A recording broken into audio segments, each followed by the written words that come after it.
La technique picturale choisie par Umberto Boccioni, à base de très petites touches de couleurs juxtaposées, est partagée par d'autres artistes italiens tels que Giovanni Segantini et Gaetano Previati, qui, à cheval entre le XIXe et le XXe siècle, donnèrent naissance au divisionnisme. Il s'agit d'expériences optiques menées au cours des mêmes années en France par Georges Seurat et d'autres peintres du post-impressionnisme. L'intérêt de Boccioni pour la réalité industrielle des villes, partagé quelques années plus tard par Carlo Carra et Mario Sironi, semble plutôt innovateur. Le voyage que Boccioni effectue à Paris en 1911 l'amènera à se rapprocher du cubisme et à remplacer progressivement la décomposition des couleurs propres au divisionnisme par le découpage des formes qui caractérisent les travaux du mouvement futuriste. Cet autoportrait fut peint par Umberto Boccioni en 1908. C'est une œuvre encore exécutée selon la technique picturale utilisée par les maîtres du divisionnisme, manière qui caractérise les premières œuvres réalisées par Boccioni.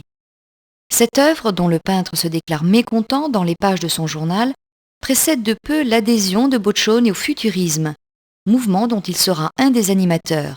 L'œuvre est signée et datée. La composition est asymétrique. En effet, pour mettre en évidence la toile de fond, le personnage n'est pas placé au centre, mais légèrement décalé sur la droite.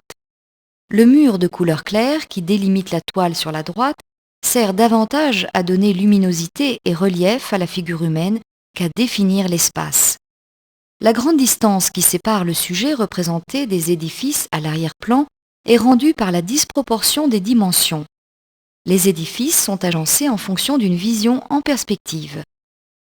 On voit clairement que la lumière provient de la gauche, d'où elle projette les ombres tranchées des immeubles. Contrairement à la plupart des autoportraits réalisés en atelier, Umberto Boccioni s'est représenté dans un décor de périphérie urbaine, anticipant ainsi un des sujets préférés du futurisme.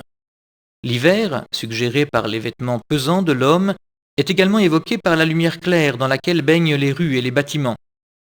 L'image du peintre se détache au premier plan et notre attention est attirée par son visage très typé et son regard très intense. Suivant le procédé technique typique des peintres divisionnistes, la couleur est appliquée par petites touches de tonalités différentes qui définissent les formes et les figures.